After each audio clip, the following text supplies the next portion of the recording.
Yo, what's up? Justin's Tower here, and as you can see, we outside. Yes, I still am trying to get my setup all ready to go. I have been super busy with going between Detroit and Kalamazoo lately, but I am glad to be here today, and I hope to be here more often as we come down the pipe here and I figure out my school schedule. But for me, it's extremely important to get a good start to my semester and make sure that I am doing the things that I need to do to be successful this semester. So that's what I've been really trying to do, and also get all my work done at Woodward. So it's been a very, very busy time for me, but I'm working on it. I'm getting active.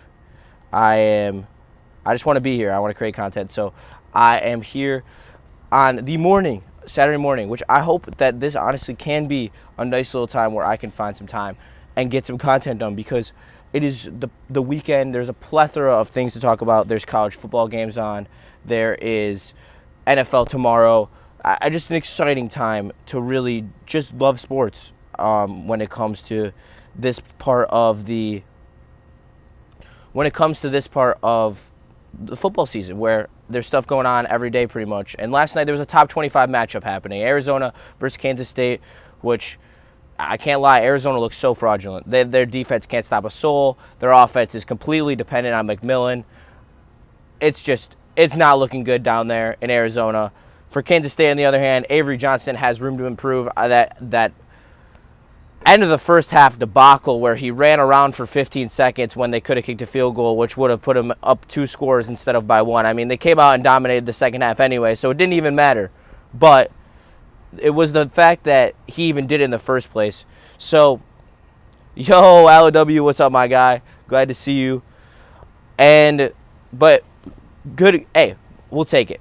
Top 25 matchup on a Friday. Saved me from having to go watch the club hockey game that all my friends were going to. So that was nice. Was able to chill on my couch. But today, great. There's some really intriguing games, truly, on the slate.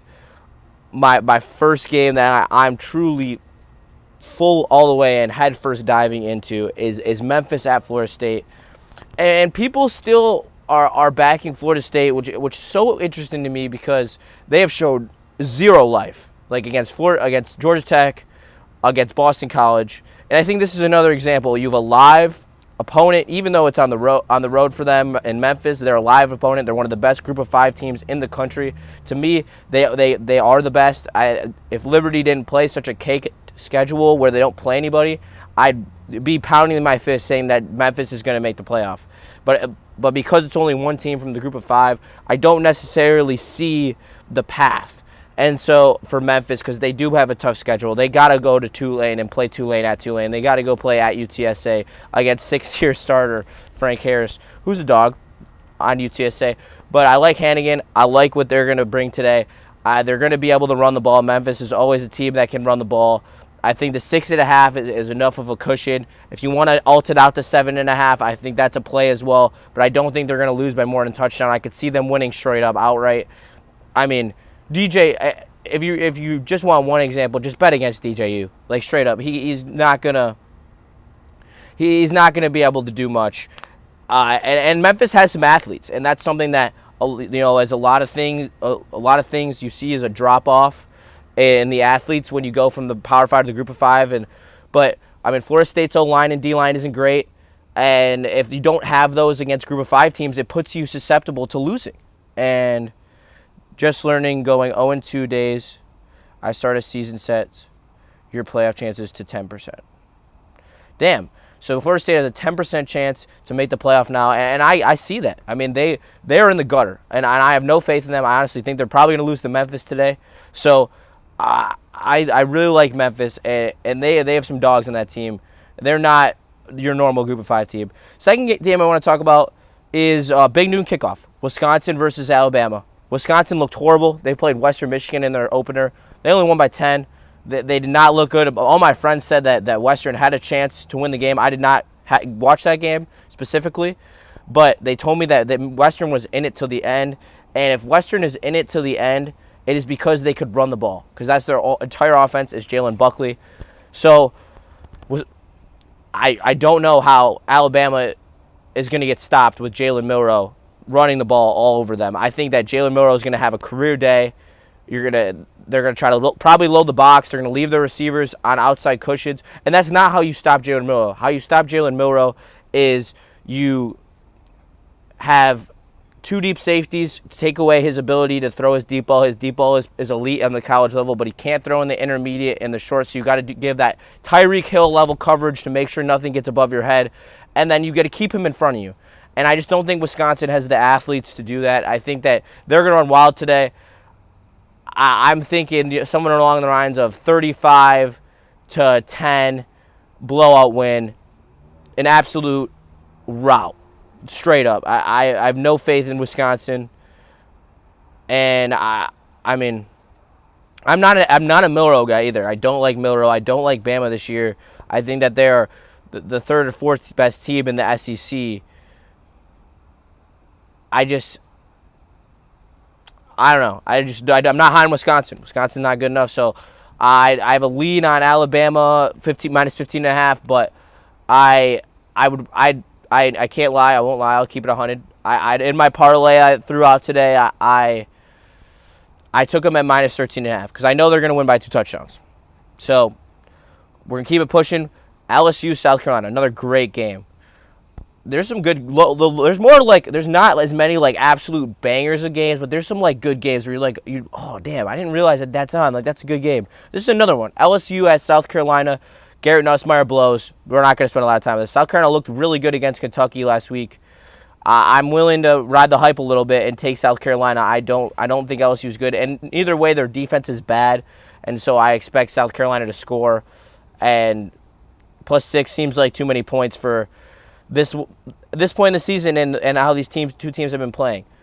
I love this game, Boston College versus Missouri. I loved Boston College. I cashed on Boston College against Florida State. But this isn't Florida State. This is Missouri. This is a team. Shout out to Chase. Me and him have a bet on it. Who's going to have a better record, Missouri or Oklahoma? I have Missouri. He has Oklahoma.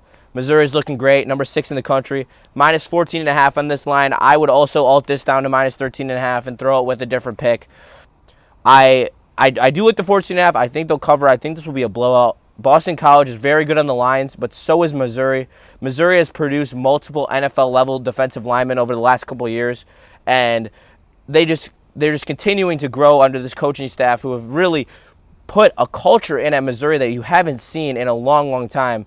And they have been very good for the last couple of years. They're also built on their lines, and their lines should be better than Boston College, and their athletes are better than Boston College on the outside. So this is showing me that it should be a rout. There's also pretty even money on the spread, which is what I want to see. I don't really like betting when there's a bunch of people on one side or the other.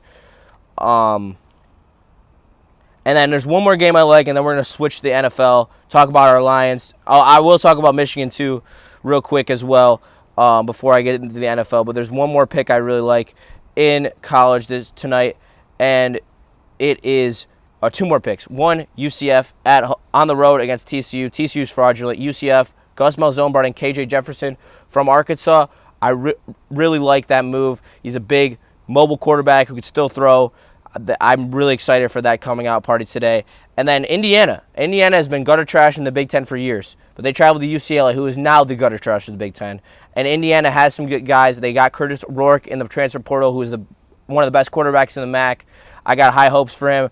I'm riding the money line today, and I like Indiana. And in terms of Michigan, I mean, shit, I'd love to see another quarterback get a chance today. Straight up. I don't understand why, Davis Warren is just getting all these opportunities with no one else getting a chance to even show off what they can do. Davis Warren did not look like – he looked like a MAC quarterback out there. Straight up. He made 2 good throws. The rest were overthrows, underthrows, or he didn't get the ball to the right guy. And at that point, and I know that Jaden Daniels, his family – or it's not Jaden Daniels. I'm botching the name, but Jaden Davis. There it is, Jaden Davis. Freshman, 4-star for Michigan. You're seeing the success that freshmen are having, even if they're red shirts, in college right now. Like Nico looks really good. Dylan Raiola looks really good. I'd love to see Jaden Davis get some snaps, but that's an unrealistic expectation to have because his family has already come out and said we want him to have the time to develop. We want him to have the red shirt. We don't want him to go in and play. So that brings in a different question. All right, do you give Tuttle a chance? Do you give Orgy a chance? And it has to be yes. Like, you have to do something. Like, you can't just sit here and idle by. And I guess like this is the true dangers of the transfer portal as well. Is if you put your eggs in the basket of going after transfer portal or not going after transfer portal, like everything is so much more risky. And you see these teams like Michigan and like Florida State who either didn't go after transfer or didn't go after the right guy. And then you see Miami and Syracuse who are ascending because they got Kyle McCord and they got Cam Ward. And it literally bothers me. It really, really bothers me because I mean, Miami probably paid Cam Ward at least $1.5 million to go be their quarterback. I'm not gonna dismiss that fact. The fact of the matter is that Michigan could have done the same thing. And you're telling me right now that if Michigan had Cam Ward, we wouldn't still be a top 10 team and we would have put up a fight against Texas? I tell you, you're dead wrong. We would have. And that's really why you're seeing like Clemson be left in the dark ages because they don't use the portal. And it, I don't know. LW, they got two QBs that can't throw. Might as well use the one that uses their legs. For real. Because at least if you do that, you make them load the box and you make easier throws be available for your quarterbacks that are struggling. If you put Orgy in the game, you bring in the box, which they do every single time. Literally every single time Orgy's in the game, they have a stacked box. You have to have Orgy be able to complete probably 60% of short passes.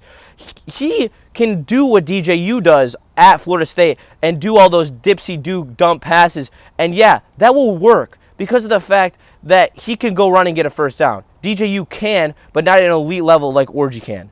They're going to lose Johnson. They're going to lose Graham. So if Moore doesn't recruit his ass off or use the portal, Michigan might be trash for a while. TBH, yes. No. Like, people who are being dismissive of the Michigan right now and how, like, everything's going to be okay and everything's going to work out is not okay. There are glaring issues. You're going to lose the rest of the national championship level team. And that's when programs start to crumple from the top down. And yeah, I don't want to do this, but I don't want to like be calling for like, oh my God, like let's be worried, let's be scared, like we don't know what's going on. But there's cause for concern here. If we don't turn it around, we don't show any life, like we're going to be put into a bad spot over the next couple of years. And we might be put into a situation where it's Harbaugh in the beginning again. It's not like Urban Meyer to Ryan Day where Ohio State was able to keep this standard of elite level play. There was an elite level of play that was not fallen off from, except maybe the toughness and this is why they lost to Michigan over the last couple of years. But we're not talking about the toughness dropping off for Michigan. They look like they have that same toughness, but they don't have the skill. They don't have the drive. They don't have the elite NFL talent around the board. Like, people dismiss the fact that almost our entire team who left for the draft all got drafted or picked up in UDFAs. Like, those are NFL level players. If you were an NFL level player, like, and play in the NFL, like, you are a dominant college player to an extent. Like, Junior Colson was drafted in the 4th round. He was elite. He was an elite college linebacker. Michael Bear, elite college linebacker. Sanders still, elite slot corner, drafted in the 3rd round. Like, the rounds don't necessarily matter if you have the guys. Like, TCU proved that to you. Like, they had more true NFL caliber talent that year, and they beat you off of it because you gave them the chance to. And now Michigan. It feels like Michigan is spiraling a little bit. I'm spiraling a little bit as a Michigan fan. I won't lie.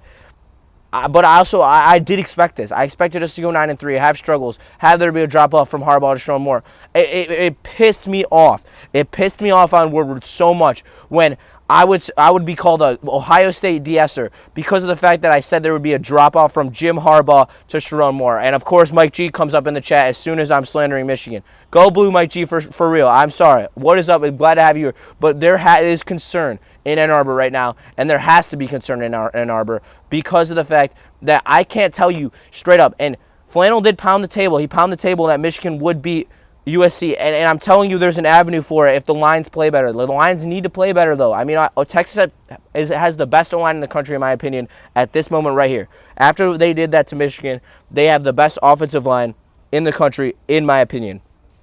But that does not take away that Michigan could not run the ball and they could not set up their offense. And that could be because they can't really complete a forward pass, but there has to be some way where we can come back to the line. And USC is going to be tough. We're going to have to go on the road. It's going to be our first true road test. Blessed morning to you, Justifan. I'm so glad that you're here today. But I mean, there's cause for concern. There has to be. That USC team looks good. They look fast. Their defense looks better than they looked in the past, even though LSU's offense isn't that great.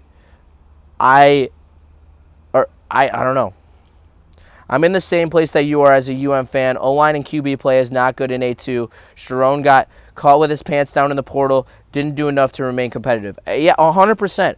And I don't want to be a Debbie Downer. I don't want to be a de-esser. I want to be a realist. I want to be a realist with you guys. And I got to tell you right now, this USC game has to scare you. We do not look like we have, I can't lie. On our offense, they might have better athletes on their defense. USC might. Colston Loveland has to play better. It kills me that Colston Loveland didn't get any flack for his fumble. He had a first down. That would have been a huge game. We were driving to end the second quarter. It would have been a one-score game if we would have capitalized there. And he just dinks the ball out of his hand, fumbles it, sets Texas up in perfect field. You are the best offensive weapon on this team. You cannot make plays like that. You have to be the best. And when you are the best player on your team, you don't make plays like that in crucial situations, especially in a home game. I love my Wolverines, but we're in deep trouble. Yes, just a fan. Yes, we are. Oh, and they better spend today. I will come on here. I'll go on Woodward. I don't know when my next appearance will be. It will probably be on here. I might stay for Woo on Monday. They better go in today, and they better throw the ball over 30 times. They better not sit back there and run the ball down after down after down. That is a misuse of this Arkansas State game. This Arkansas State game is a tune-up game. You should be able to do whatever you want on offense. You should be able to throw the ball downfield, and that's what I want to see. I want to see us in a game situation work on those things. I want to see us not be run dependent. And you know what? If it does come down to it and we're in a close game, yeah, I understand. We might have to grab the lead late if you start passing the ball and we keep sputtering on our drives. But then you go back to the running scheme will always be there. You'll always have better offensive line play than Arkansas State at every point of this game. There should be no reason why we don't try to get the passing game off the ground and try to figure it out. I agree, Mike G. And maybe it's got to become a little bit more creative on the offensive side. Maybe we got to that one. Fake end around and run up the middle for Donovan Edwards, which split out the offensive line and the D line to give that lane for Donovan Edwards for a nice 9-yard gain. At the same time, Shamaj Morgan was wide open on the end around with space. That needs to be an option play. You need to start getting creative. You need to start working in on this offense. You need to start getting Loveland the ball on designed crossover screens, designed end arounds even. He's a good enough athlete. You need to start using your athletes. You are Michigan. You have good athletes. You have specialists that can make plays, and we just aren't doing it. And that's where this gets frustrating to me, is because Michigan can make plays. They do make plays, and we're just not setting up our offense for success. We're uber predictable. We bring Orgy in the game and we run the ball up the middle. We know, everyone knows what we're doing. There's no deception. We are. It is ridiculous. We're way too predictable. We can't. We're going to run the ball 50 times. Watch UM 17-14. We win a tight game. If we do that, I may check out. Not in figuratively in terms. I'm literally not gonna have any expectation. I'm calling for 8-4 at that point. We may lose to USC at that point. If figure out a passing game. Like, Miller Moss is going to come out in that USC game. He's going to sling the rock 40 times to 50 times. They're going to throw the ball downfield. They're going to test every single one of our corners, every single one of our safeties. They might go right at Will Johnson. They might, for real. And as a side note of good news, the Tigers, one hit shutout by the bullpen yesterday against Baltimore. Yes. I don't understand it. AJ Hinch is a wizard. Like, this is actually crazy. I can't believe we're 2.5 games back. I also, shout out to the people who graded our trade deadline an F. You know, Ton Mazway and Ben Verlander. I mean, what are we talking about here? I mean, Trey Sweeney is proving that he is going to be a significant piece on this roster, and I just love to see it. I love being involved in September. Torque's playing well, which is great to see. I mean, this team's showing life. Hopefully, we can have a better start to our season next year and not have that slow start. We'd be in a much better position. We have the best record since the All-Star break. I mean, Parker Meadows is a huge factor. So, if he can stay healthy next year, we added a couple bats. I mean, we've beating the drum for it, but if we actually do it, we will be a playoff team next year. I have no doubt about it.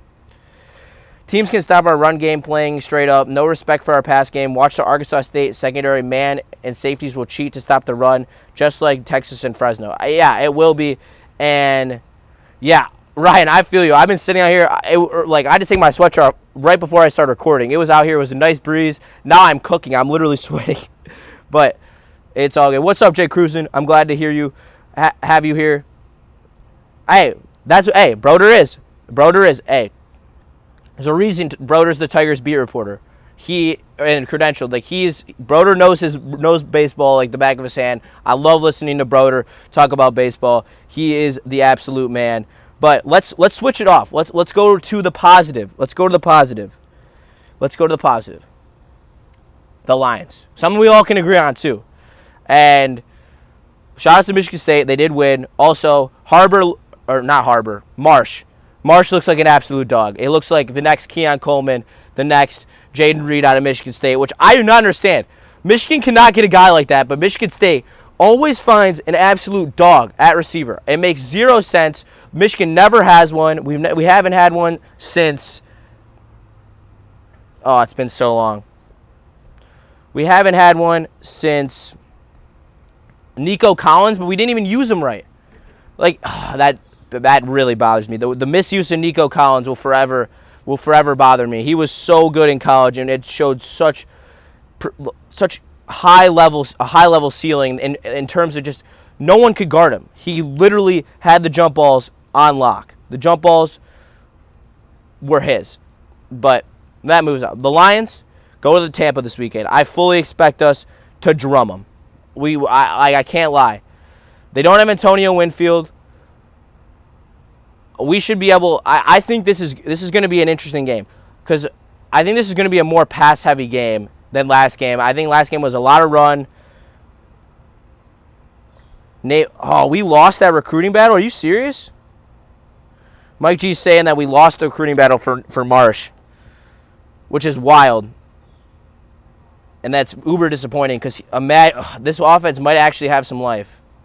See, I saw the injury report. I am not worried, to be honest. I also see the stream is lagging. I'm sorry. I don't know why that is. Let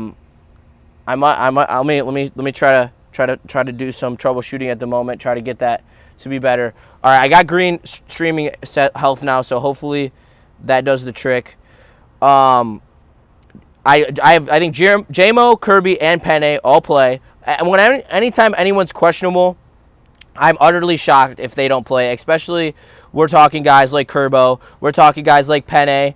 Like these guys are dudes who want to be out there, need to be out there, and have that itch. So JMO maybe not because he's such a speed guy, but I would expect him to play. I would expect him to play. I expect Amon-Ra to have a huge game. With this depleted Tampa Bay secondary, him not getting the ball, I expect there to be some design packages to get him the ball and to get him a big opportunity to capitalize on this weak Tampa Bay secondary. I do think Davenport won't play, but hopefully James Houston will be active. If not, Davenport is supposed to play, or not Davenport, DJ Reader is supposed to play. So you'll just see a little bit of a makeshift defensive line. They'll figure it out. They might be having McNeil play some outside snaps. They're probably going to have to mix it up, and they're going to have to figure it out. But I think that we'll be fine. I think the spread's a little aggressive. If you're asking me what the bet is, I don't think I like the spread. I think it's a little big. I could definitely see us blowing them out. But it's a little aggressive in an NFL game, especially when we have a history of coming off of emotional wins in Week 1 and coming back and having a stinker in Week 2 to the exact same line. The line was the exact same in the Seahawks game last year. So that does give me a point of pause, but I very much so think the Lions will win. I think the bet for me today is Amon-Ra St. Brown over 80 yards. I think that's his line. The Lions to win by 2.5, and maybe Monty score a touchdown. I mean, I just love Monty to score a touchdown. That's my favorite bet in football, honestly. Even if Gibbs scores, like it seems like Monty always finds a way, and he did in overtime yesterday. Shout out, cashed a big. I literally won $900 last weekend. It was a wild weekend between the touchdown parlay and betting on the Lions. It was too lit. Lions 34, Bucks 20. I could definitely see it, but honestly, I don't know if this defense lets up 20 points. It will be right around there. I would be shocked if we let up 28. If the defense lets up 28, I'd be shocked. The defense looks so good, and I fully expect Terrion and Rakestraw to just continue to improve. I mean, they looked good. They looked good out there yesterday, or not yesterday, last weekend, especially Terrion. Terrion looked really good. Tackling looked really good out of the secondary. Looked like they were really limiting those receivers to extra. Yeah, I'm with you, Jay Cruzan. I think that as long as DJ Reader's back, it's going to turn Tampa into being one-dimensional. I don't think they're going to be able to run the ball at all. Especially if they keep trying to lean on Rashad White, which Bucky Irving is they're between the tackles running back. If they just don't know yet. Bucky Irving's a dog. I really like, but they're not going to be able to run the ball. We're going to be able to sit back 7 DB, or not 7 DBs, 2 corners, or 3 corners, 2 safeties. We're going to be able to sit back in nice pass coverage, let them come to us, and I think we're just going to dictate this entire game. I did see the catch he was going to make. I do think Carlton Davis has a bit of an edge on those Washington quarterbacks. Those Washington quarterbacks are a bunch of washed old cornerbacks who I don't necessarily am high on. I did watch the game. I mean, Evans was all over the place. Evans is always something to worry about, but you saw with Justin Jefferson. Let's put it like this. When the Vikings played the Lions last year and Justin Jefferson had that crazy 230-yard receiving game, the Lions still won. I'm not worried if they start force feeding the ball to Evans. I'll live and die on the fact that Mike Evans is going to single-handedly beat the Detroit Lions on Sunday. That is fine. If you live on it with Justin Jefferson, the best receiver in the NFL, maybe Tyreek Hill, but arguably the best receiver in the NFL, and you're going to tell me you're going to get the same scenario for Mike Evans and Tampa, I'm going to take it. I'd rather have it be a one-dimensional offense and us put them in a position where they have to feel like Mike Evans is their only source of offense. We'll be fine. There's nothing to worry about if that's the case. I don't fear that, and I also think that Carlton Davis has this CB room ready to go. This CB room, he gave that speech. Carlton Davis is a tactical player. He doesn't pop off the screen athletically. He's big, but guys like that are tacticians. He's a tactician. He studies the tape. When he goes against the guy in practice, he knows the little minute details of his break. You know, how he takes a zig, how he takes a slant, how he takes a fade, how he takes a stop and go. All those things, that's something that Carlton Davis has been working against for years in Tampa. And I truly believe that that's going to translate to these other corners, and you're going to see them make some really nice plays, and then you're going to be able to look back and be like, damn, it looks like he knew that was coming. That's from Carlton Davis. Carlton Davis helped Terrion Arnold to know that Scotty Miller is going to dip his right shoulder when he's running a zig or, something like that. Like, you're going to see something in the game that truly shows you Carlton Davis's level of being a mental giant in terms of knowing the position of corner and knowing these receivers that he's going up against. All right, Ryan sent me something pertaining to this game. I will go check Twitter to go see what he says. QB production in Week 1. Baker Mayfield, Tua. Well, yeah, I mean, his production was great. Baker was awesome in that Tampa game. He made some very elite level throws. I am a Baker fan. I like Baker. I've never been down on Baker. I think that Baker is a very good quarterback. Those power rankings, if you follow Woodward on socials, I make the quarterback power rankings, and I had Baker at like 6.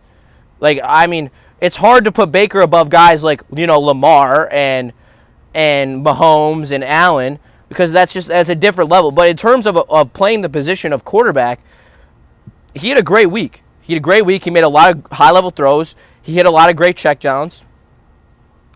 But he played a great game. He was number 6 on my power rank, I believe, right behind AR, CJ Stroud.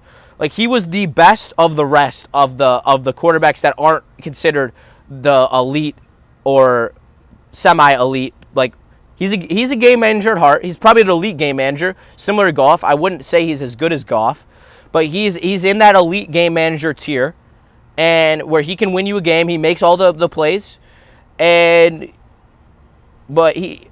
I don't know. I was always a Baker fan. I think he got it wrong. He got it wrong. They got it wrong in Cleveland. I mean, they should have stuck with Baker, especially with that power run scheme.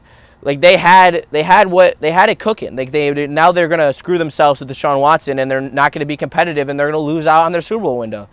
And that's why I love Brett. And to bring it back to Detroit, that's why I love Brad Holmes so much, because Brad Holmes, you really see the advanced thinking with Brad Holmes. He really knows how to make sure that he doesn't gap the window early by signing bad contracts or not locking guys up and dealing with holdouts. And then, Jamar Chase comes into the season against New England and drops a shitburger because he's not ready for the season.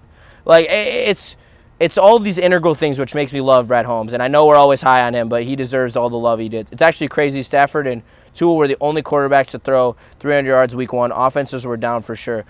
It's interesting how that happens, too, because when it does, like, when the offensive explosions happen, there'll be multiple guys over 350. But then when everyone's under 300, it all like stays around that mean. I think it's more, it's not the opposite of familiarity. It's the new schemes, the new players in new positions. It's that, like, the why you see offenses not taking hiccups is if there's a lot of continuity there, and there's not a lot of continuity in a lot of these offenses, So even if it's like there was a ton of movement this offseason in the offensive lines, and a baker dozen, 13 loaves of bread. Baker's underrated, but he doesn't have the clutch gene. He will always throw a pick or something with the game on the line. See, I disagree. I think Baker's a little more clutch than people give him credit. I think that I would take him over. This might be a hot take, but it's a lot closer than you think. If you were to ask me, do I take Lamar Jackson or do I take Baker Mayfield to lead my team on a game-winning drive? And I stand on that. Because as good as Lamar is, I can't remember a time where I have watched him truly orchestrate a game-winning drive, other than against the Lions when we were terrible and Justin Tucker hit that long-ass field goal against us, but where he truly was a Mephisto with the ball, dropping placement.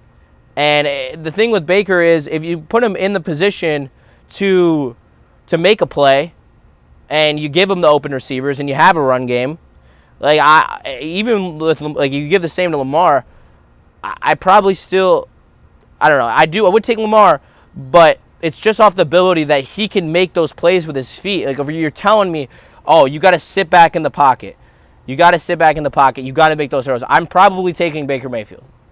He is probably a better passer than Lamar Jackson.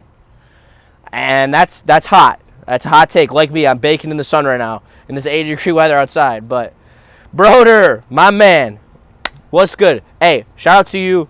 You deserve all the credit in terms of sticking by these Tigers and calling out the fans that didn't believe and that were being pessimists. Shout out to you. I gave you some love as well earlier in the show. You really do deserve it. Ooh, little lawn day. I hope you get some nice cut grass. Ryan's reaction. I can't lie. My college lawn is looking a little rough out here. It's a little dead, but it has moss. I'm a big moss guy, and I love touching some moss. Well, brother, the thing is, Matthew Kruger's a bot. Straight up. I will forever. We got beef. Me and him got beef. Because every time that I call him out, he always backtracks and says I'm right. So it's not the vibe. I will not lie. But, Broder, what are your thoughts on the QB situation and this Arkansas State game? I was just giving the fellas and asking them what's up.